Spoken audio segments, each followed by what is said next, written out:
I am the poet of the body, and I am the poet of the soul.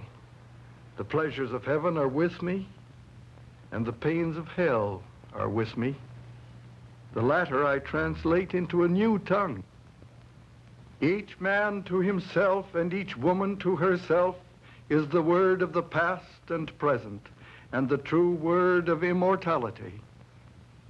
No one can acquire for another, not one.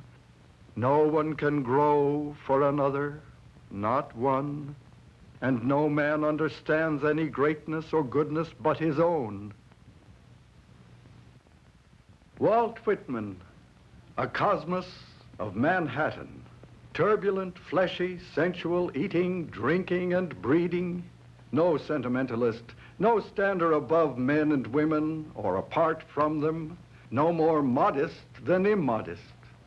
I gave up politics, stopped shaving, put on workman's clothes, went into a small job printing office, set up and manufactured there a slender volume of 95 pages.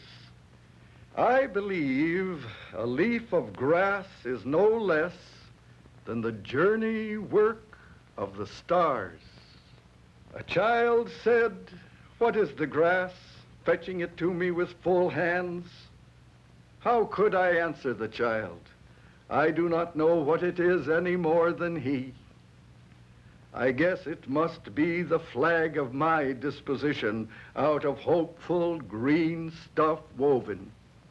The smallest sprout shows there is really no death, and if ever there was, it led forward life, and does not wait at the end to arrest it. All goes onward and outward, and nothing collapses. And to die is different from what anyone supposed, and luckier. Most of the critics condemned the poetry as vulgar, crude, immoral. But Emerson wrote a most enthusiastic personal letter. "Dear sir, I am not blind to the worth of the wonderful gift of Leaves of Grass. I find it the most extraordinary piece of wit and wisdom that America has yet contributed.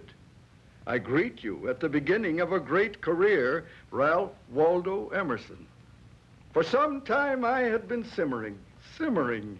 It was Emerson that brought me to a boil. The war to preserve the Union was the great event in my life. Lincoln, my greatest hero, Abraham Lincoln. Dear to the muse, thrice dear to nationality, to the whole human race, precious to this union, precious to democracy.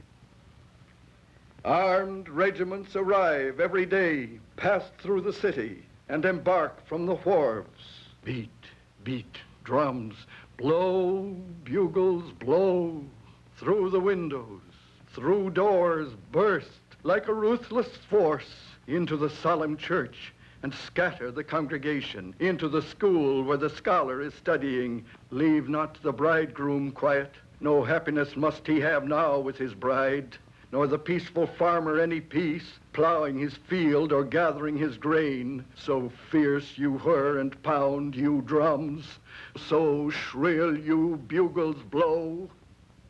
What history, I say, can ever give? For who can know the mad, determined tussle of the armies in all their separate large and little squads?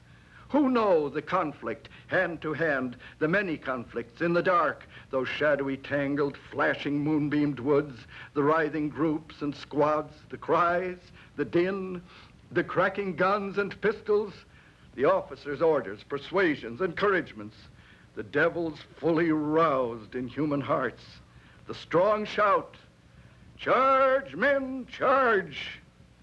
The flash of the naked sword, the rolling flame and smoke. And still, the broken, clear, and clouded heaven. And still again the moonlight, pouring silvery soft, its radiant patches over all. The dead in this war, there they lie, strewing the fields and woods, of the South, Antietam Bridge, the grisly ravines of Manassas, the prison pens of Andersonville, Salisbury, and Belle Isle, the graveyards of hospitals, the great crop reaped by the mighty reapers, typhoid, dysentery, inflammations, the unknown dead, young men. Some lie at the bottom of the sea, some where they crawl to die in the bushes, in clumps on the sides of the hills, and there their skeletons bleach white and unheeded. Dead, dead. Our dead, our young men, so handsome, so joyous, taken from us. Oh, motherhood, fatherhood, brotherhood, friendship, what crimes are committed against thee when war is abroad in the land? These have been 3 days of the greatest suffering I ever experienced in my life, searching for my brother George, who is said to have been killed or wounded. Dear, dear mother, at last I succeeded in reaching the camp of the 51st New York Division and found George alive and well. I used to visit the sick and wounded of the Army, both on the field and in the hospitals. I found it necessary to keep little notebooks, merely sheets of paper. They have at least the qualities of being written amid the scenes and of presenting what the eyes saw and the heart felt at the time. The hospital edifice is nothing but boards. You walk down the central passage with a row on either side, their feet toward you and their heads to the wall. You may hear groans or other sounds of unendurable suffering from 2 or 3 of the cots, but in the main, there is quiet, almost a painful absence of demonstration, but the pallid face, the dulled eye, and the moisture on the lip are demonstration enough. In my visits to the hospitals, I found it was in the simple matter of personal presence, emanating ordinary cheer and magnetism, that I succeeded and helped more than by medical nursing some of the poor young chaps away from home for the first time in their lives. Hunger and thirst for affection. This is sometimes the only thing that will reach their condition. I encourage the men to write, and myself, when called upon, write all sorts of letters for them, including love letters, very tender ones. I stayed tonight a long time by the bedside of a war prisoner, aged about 19 years, very feeble, right leg amputated, can't sleep, has taken a great deal of morphine, evidently very intelligent and well-bred, very tender, held onto my hand, not willing to let me leave. He says to me suddenly, "I hardly think you know who I am. I don't wish to impose upon you. I am a rebel soldier." I said I did not know that, but it made no difference. Visited him daily for about 2 weeks. Death had marked him, and he was quite alone. In an adjoining ward, I found his brother, an officer of rank. It was the same battle. Both were hit. One was a strong Unionist, the other a rebel. Both fought on their respective sides, both badly wounded, and both brought together here after a separation of 4 years. Each died for his cause.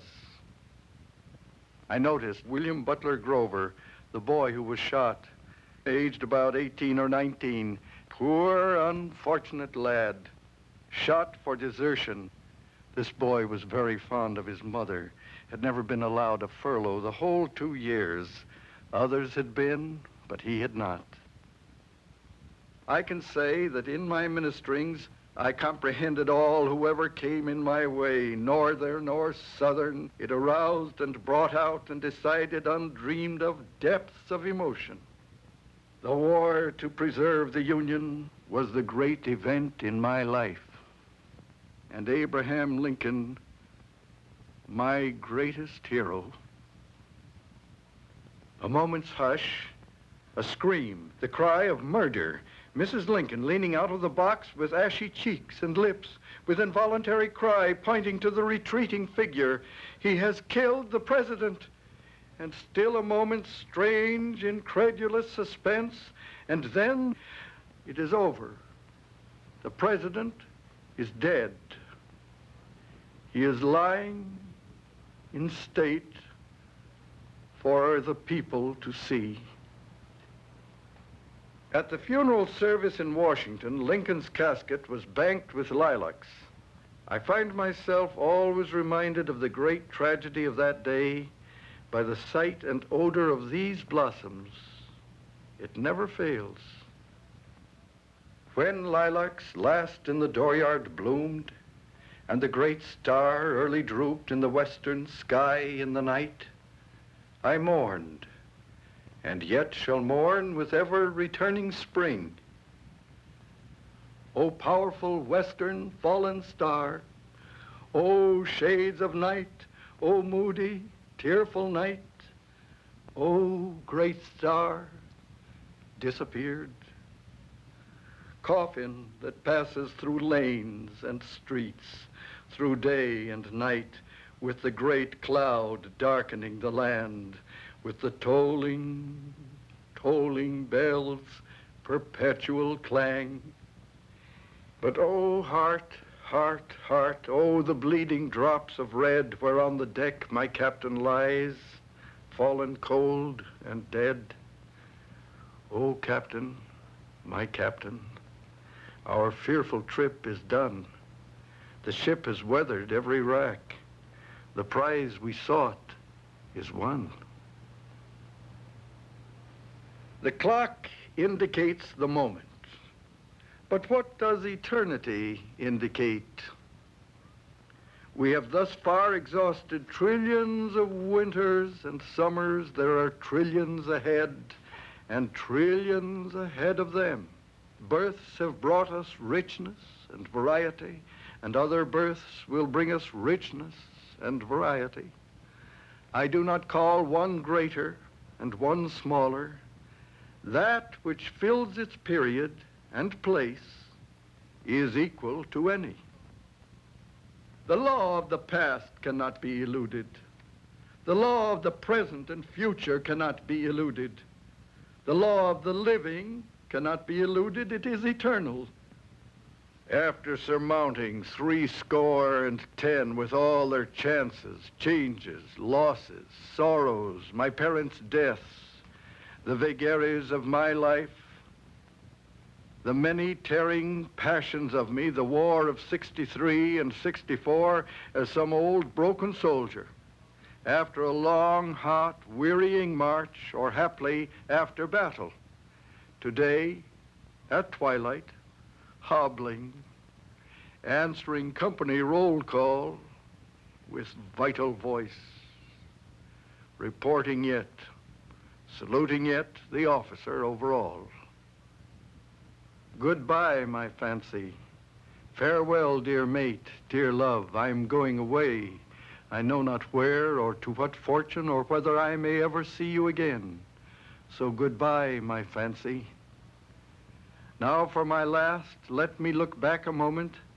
The slower, fainter ticking of the clock is in me. Exit, nightfall, and soon the heart thud stopping. Long have we lived, joyed, caressed together. Delightful. Now separation. Goodbye, my fancy. Yet let me not be too hasty. Long indeed have we lived, slept, filtered, become really blended into one. Then if we die together, yes, we'll remain one. If we go anywhere, we'll go together to meet what happens. Maybe we'll be better off and blither and learn something.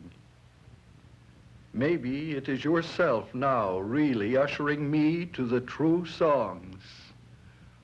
Who knows?